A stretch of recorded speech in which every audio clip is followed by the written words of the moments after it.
Iran যেহেতু 1 মাসের উপর যুদ্ধ চালিয়ে গেছে, সেখানে তারা বেশ সফল, উল্টা চাপের মধ্যে ফেলেছে।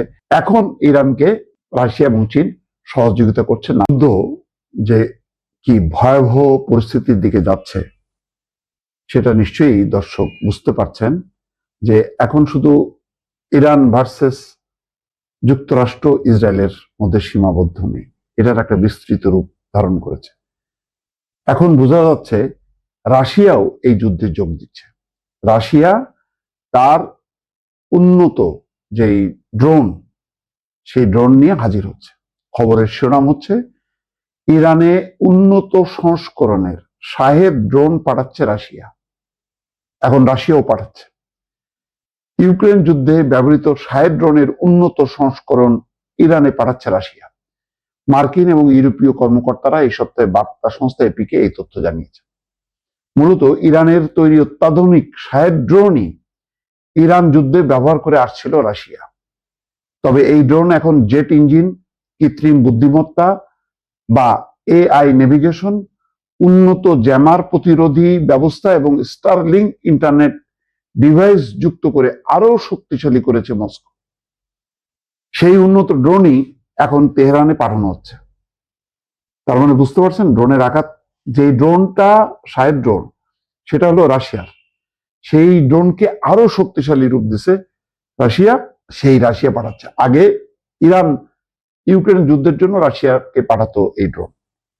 আজারবাইজান হয়ে মানবিক সহায়তার নামে ট্রাকে এই ড্রোন পরিবহন করা হচ্ছে বলে ধারণা করছেন ইউরোপীয় কর্মকর্তারা। তবে চালানটি কত বড় এবং এটি একেবারে সরবরাহ করা নাকি ধারাবাহিকভাবে করা সরবরাহের অংশ, তা এখন স্পষ্ট নয়।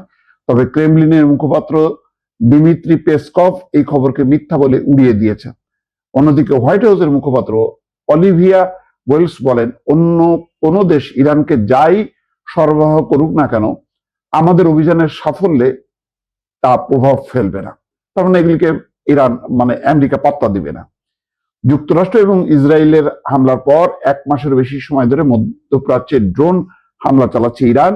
বিশেষজ্ঞরা বলছেন, রাশিয়ার উন্নত এই ড্রোন ইরানের হাতে পড়লে মধ্যপ্রাচ্যে মার্কিন এবং মিত্র বাহিনীর বিমান প্রতিরক্ষা ব্যবস্থা বড় ধরনের চ্যালেঞ্জের মুখোমুখি হবে। দর্শক, কেন রাশিয়া এবং চীন যে নানাভাবে সহায়তা শুরু করছে, এর মূল কারণ হচ্ছে এই যুদ্ধে আমেরিকা জিতে যে আরো বেপরোয়া একটা পরিস্থিতি ধারণ করুক ডোনাল্ড ট্রাম্প বা মার্কিন প্রশাসন, বর্তমান প্রশাসন, এটা রাশিয়া এবং চীনও মনে করছে এটা বিপজ্জনক। ফলে তারা একের পর এক এই ধরনের ঘটনা ঘটতে যখন থাকবে, তখন রাশিয়া এবং চীনের প্রভাব কমবে, সব দেশগুলো আমেরিকামুখী হবে।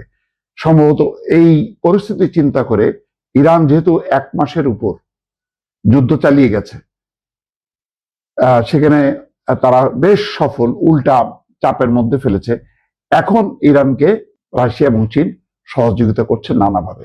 এই জন্য বলছি যে যুদ্ধটা কিন্তু এখন 2টা দেশ বা 3টা দেশের মধ্যে সীমাবদ্ধ না, বিস্তৃত রূপ ধারণ করেছে।